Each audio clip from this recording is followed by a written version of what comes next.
better idea. You can. Oh, perfect. Yep. Great. So I want to share something that I've put up here before. It's changed bit by bit over the years, but this is kind of like what I call, or what Ella and I call, the Reif-Giordano pyramid.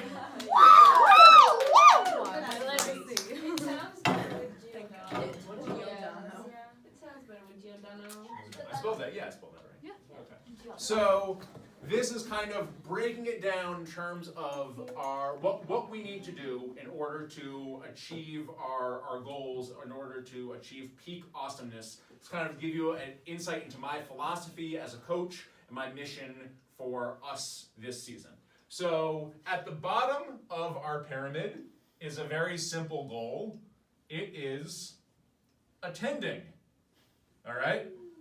In order for us to do anything as a team, we need to show up. We need to be there. I am delighted at this turnout right here. This is awesome. The fact that we have the vast majority of players here is great. We're off to a great start. Attendance is really, really important. I have printed out the team's attendance policy, which everyone gets a copy of. Yeah, I'll just... Take one, pass it around, take one, pass it around.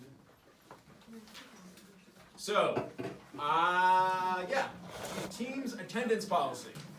This matters. So, okay, I created this policy. This policy reflects my thinking over the past couple years, but this is the first time I actually wrote it down because I want to make sure my expectations are super clear, because I know that attending Ultimate is a trick. Attending anything, I guess, at PVPA is a tricky thing, given your lives and the many priorities and commitments that y'all are juggling. So, number one is players should do their best to attend every practice, game, and tournament throughout the season. All right? You're on a varsity team. We only practice 3 days a week. You have our other teams in the valley here, our competitors, they practice 5 days a week. So we only practice 3 because we recognize you guys have a lot of other stuff going on. So we practice 3 days a week. We have some games, we have some tournaments, and please do your best to come, and my expectation is that you make Ultimate a priority, and now I'll be explaining what that really means in detail. So players must tell me in advance when you're going to miss a practice or a game or a tournament. If something comes up at the last minute, you should call me or text me. We'll be doing more text communication than in previous years this year. Let me talk about tournaments.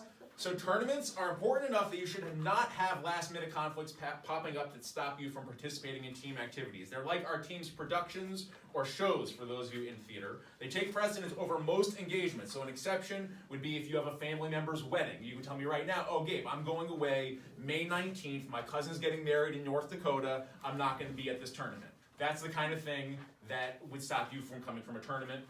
If you have a sibling who's graduated from college, again, the kind of thing that you know weeks out in advance.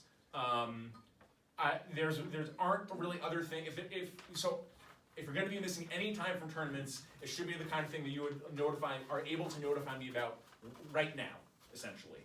Having friends visiting from out of town, have them come and visit you on the sidelines. You can hang out with them during the bye. You've got your morning, you've got your evening to see them. So friends and family visitors, you're still playing the tournament. You've got a production late that night. My expectation is that you're there as late as you possibly can be, playing and helping the team until you absolutely need to go to be in a production. If you want to talk about any of this, I am always open for dialogue and hearing where you're coming from on this stuff.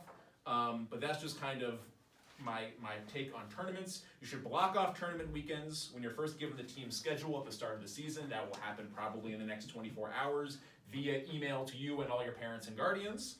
And it's not okay to skip any part of a tournament without contacting me. Make sense? So yeah, tournaments, big deal. Those are our productions. That's when the bulk of the team, they're fun. The tournaments are going to be awesome. So we want to be there to enjoy. Injured players. Hopefully we don't have too many injuries this season. But injured players should arrive and depart from tournaments and games and practice at the same time as healthy players. unless I tell you otherwise. So so we need everyone's support to play our best. Whether you are healthy or sick or injured, you play an important role on our team. If you're injured and you don't feel like coming to an entire tournament, speak to me, text me, email me in advance, and we can work out a plan to make for how much of the tournament you can attend. All right, but just like not, if I say to the team, I need cleats on by 8:30 in the morning, you're expected to be there at 8:30 in the morning. You're not going to put your cleats on, but you're expected to be there, and there are ways that you can help out, and you are expected to be there to contribute to the team as best in all the ways that you can, and there are many ways. And if you don't want to be there that early, you need to talk to me and get a thumbs up to be there at another time. It is never okay to miss a practice game tournament because of senior skip day or because you didn't feel like going to school.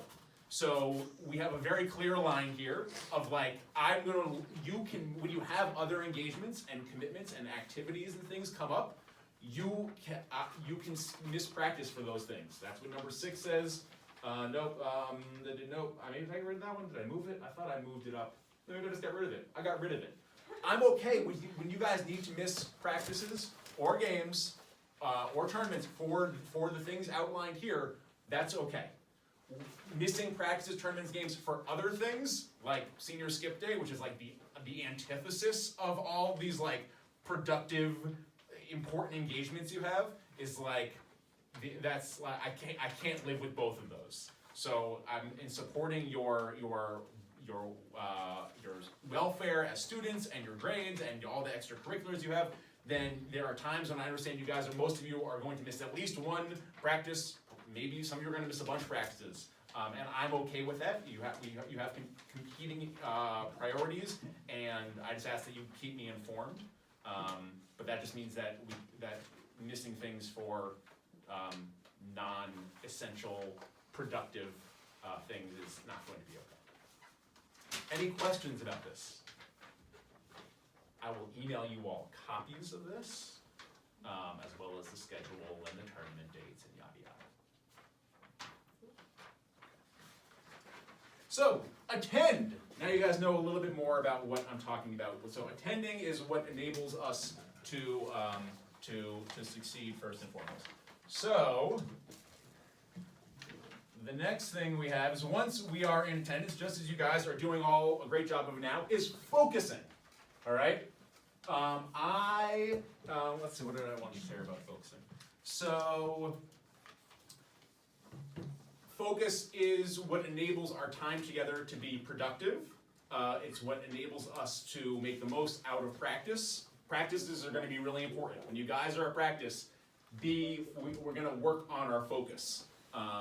And I'm going to introduce a new framework that we're going to use throughout the season. This is brand new. This came to me in like a dream I had in November or something. Seriously, I've been strategizing about I've been strategizing about this season since for 9 months. So I wanna bring out a focus model which has 3 levels of focus. All right. The focus levels are 0, 1, and 2, all right? 0 is the worst. 0 is not focused, all right? So 0 is distracted behavior. 0 is if we're doing a drill and you're goofing around or talking to a friend for a prolonged period of time, not paying attention, that's 0 behavior, all right? Then 1, so let's, 1 is paying attention, focused, engaged, following instructions, and like being on par, like meeting expectations. And the 2 level of focus is what we talked about when I mentioned improving your mile times. This is the mental growth zone. All right. This is the deliberate intention of saying like, when I make this cut, I'm going to push myself. When I do this sprint, I'm going to run this sprint as hard as I can, all right? Some of you know when you ran the mile times over the past week, sometimes you're up here, sometimes you're here. Hopefully you're not here. These 2 are total, like this is totally okay, and we all slip into here sometimes too. Like that's life. We're all human. We all get distracted sometimes, and we need the people around us, our coaches, our friends, our teammates, to bump us back up to here. So I'm not expecting like, this isn't like, oh, I'm expecting perfect behavior and yada yada. This is about self-awareness, and this is a nice framework to be able to start to think about, okay, am I paying attention? Am I doing what's expected of me? It's providing us with a bit of a language, and hopefully that we can start to use to keep each other in these zones, to nudge upward. So if you see a teammate who's in the 0 or yourself, you can nudge them up to the 1. And when it's about to be your turn to make a cut in a drill, when you're there throwing, when you're running sprints, you can be like, you know what? This next sprint, or today, this is going to be a 2 for me, all right? So it's going to be a very, it's simple. You guys understand what these three are about? And so like this, again, this is the growth area. This is like the fierceness. This is pushing ourselves toward competitive greatness, all right? And that takes practice. That's a muscle in our head. Just how we need to strengthen the muscles in our bodies in order to achieve competitive greatness in the field, it's even more important to be strengthening the muscles in our brain and creating those thought patterns that make it a habit, so we can turn that switch. Like think about like your favorite competitive athletes, for example. And how attuned their brain must be, so they can be like hanging out with their family, lounging around, watching TV. Then they go to the arena, they go to the tennis court, they go to wherever, drive a NASCAR car. They're like, okay, now I know my brain has all these patterns and all this. Then they go to the arena, they go to the tennis court, they go to wherever, drive a NASCAR car. They're like, okay, now I know my brain has all these patterns and all the switches that I have to hit to get into like the ultimate zone for competitive greatness. And that's what we're going to be working on in practice this season, and to find ourselves in that 2 zone. So what my vision is, and I want you guys to hold me accountable for this and hold each other accountable for this, is that throughout practices, that I'll be asking the team to check in along this scale by raising either 0, 1, or 2 hands. So let's say I'll be like, all right team, let's have a focus check. Where are we at right now? And everyone would either raise 0 hands, 1 hand, or 2 hands. All right? As a way to indicate to me, as a way to indicate to yourself, to indicate to your teammates where you are. Or maybe we're about to run sprints. Be like, okay guys, where are you going to be at in this sprints, in this upcoming series of sprints? Where are you going to be right now? And then hopefully by us bringing this to our team culture, it's something that we can also bring to ourselves individually and can be a tool that we can utilize to get us to push ourselves and develop those psychological pathways so that we can be freaking awesome all the time. Yay. Make sense? Yes. That's my shtick on focus. All right. Then let's go here.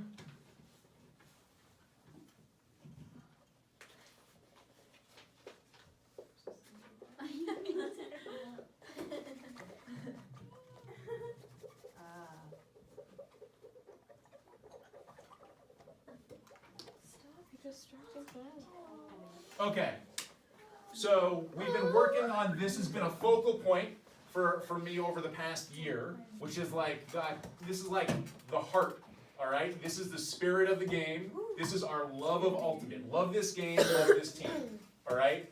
It's about showing impeccable character and integrity. It's about having a whole lot of fun. It's about supporting each other. It's about having a great time and that's what I positive attitude, and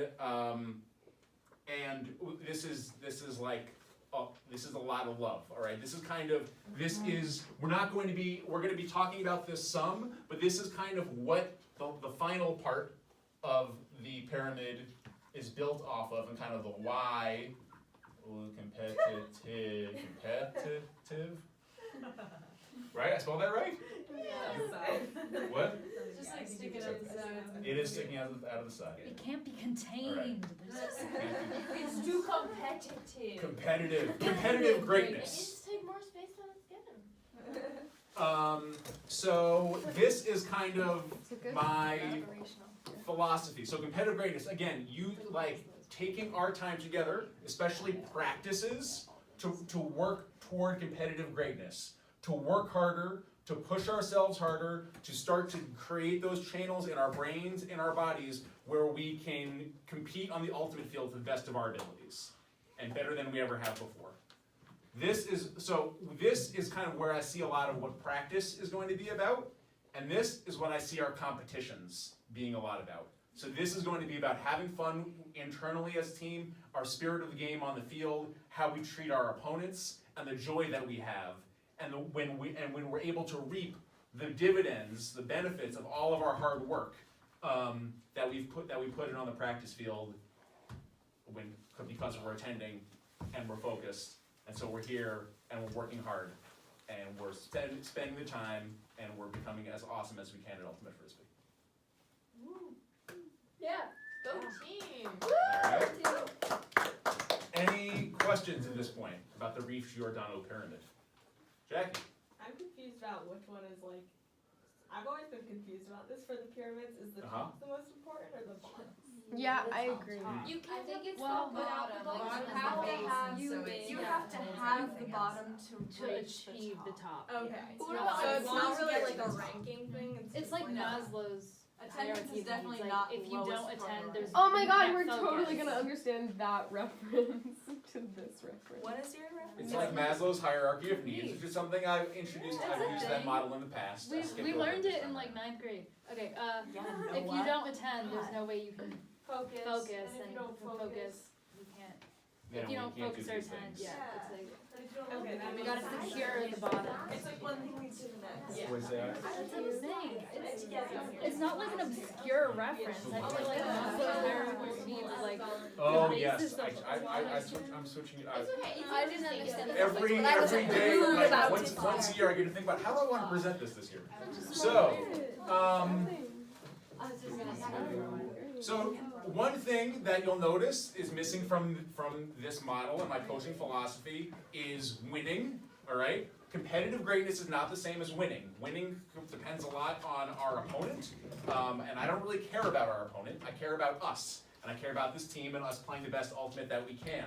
So I would so much rather have us have a focused game and a loving game and a competitively great game than a winning game. All right, so that's why that's where winning falls into here. And I'll talk a little bit about competitive greatness and how we achieve that. Who can tell me what growth mindset is? Wow, that's the most silent instance I've ever heard. That you're gonna get better. Yes, a mindset that you're going to get better. Have you heard about growth mindset before, Phoebe? Yeah, my mom's a therapist. Yeah. So, who here has anyone else familiar with growth mindset? Yeah. I'm surprised. Okay, so growth mindset is a big thing in education today. We watch a video in math if you have Claudine. Okay. Oh, yeah. So, and you'll be watching videos as members of the PVPA Girls Varsity Ultimate Frisbee team as well. Yeah. I, like over the past 9 months, anytime I watch a good video on growth mindset, I'm like, oh, save this in my queue so I can share it with my team 6 months from now. So I have a couple. So growth mindset is the idea that we can improve. A big word in the growth mindset community is that you can't do something yet. All right? Math. Sorry, Ken. Everybody in 9th grade would get he has a big sign that says yet. Yeah. Oh. So does Points to it Claudine. every single time. We're like, I can't wait to see those yet. Yes, exactly. So same thing. Like no one on this team could run a 6-minute, 30-second mile yet. All right. We didn't do that this season, but we can. All right. And growth mindset is about the belief that our abilities can change, and that by spending our time up here, and by spending our time here, and by working hard, by attending, that we can get better and we will improve. Does anybody want to share a story of improvement that they've seen in the realm of ultimate, or a personal story about? Before I get there, I'll say one other thing. So another thing about growth mindset is the 10,000 hour rule. Hey, Liana, tell us about the 10,000 hour rule. if you do something, this idea is if you do something for 10,000 hours, then you will be a master, An expert. an expert Mhm. at whatever that thing is. So if you play Ultimate Frisbee for 10,000 hours, you're an Ultimate Frisbee master. Yep. If you, yeah. So this is like, these ideas are very closely tied, and it's just, so I'll be sending out a video soon, this great video of a guy who practiced ping pong every day for a year, and like where he is at the start and where he is at the end. And along the way, he gets some coaching and pursues some opportunities. But basically, just by spending 10,000 hours doing something, I don't know if he spent, I don't exactly know how much. You'll see in the video, he spends a lot of time playing ping pong. And as a result, he gets way, way better. And so that's where I want to make my plea to you guys. We only practice 3 days a week. A lot of us are only able to attend practice on average 2 days a week. There's a lot more hours outside your day when I would love for you guys to be out there working on your throws, going for runs, creating, we're going to talk about creating Monday captain-led practice for the team so that you can spend more time playing Ultimate to get better, to bring us toward competitive greatness and having that growth mindset, understanding that spending the time is what enables you to get better at something. So if you think about playing Ultimate, if you think about whether you look on this team, you look at any Ultimate Frisbee field, you think about which teams are out there who are winning state championships. In general, they're the team. If you plotted out, okay, this is how many hours that each player on each team has spent, and you added it all up, you see the best teams are the ones where people have just spent the most amount of time doing something. The Amherst Ultimate Frisbee program is really, really, really good. And that's because they have tons of players who start in 7th grade and they're playing 4 days a week in 7th grade and 8th grade and then 5 days a week from 9th grade on. So by the time they're graduating, they got lots and lots and lots of hours under their belt, and that's really all that it takes. So spend the time, make the commitment. We'll give you lots of structured opportunities through the team, but pursue your own opportunities. And let's find ways to create a team culture this season where we encourage each other and hold each other accountable for getting our hours in.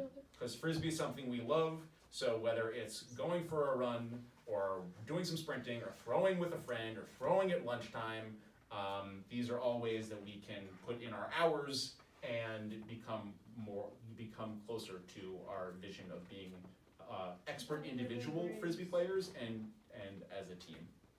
Phoebe, did you say something? Said we would be competitively great. Competitively great. That's right. I thought you said we have to have good grades. She She said something about grades. Yay!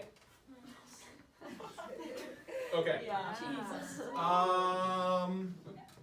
Any questions or comments or thoughts?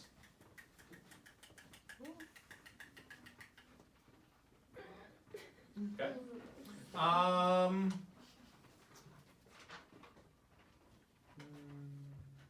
Okay. I will get into some logistics, schedule.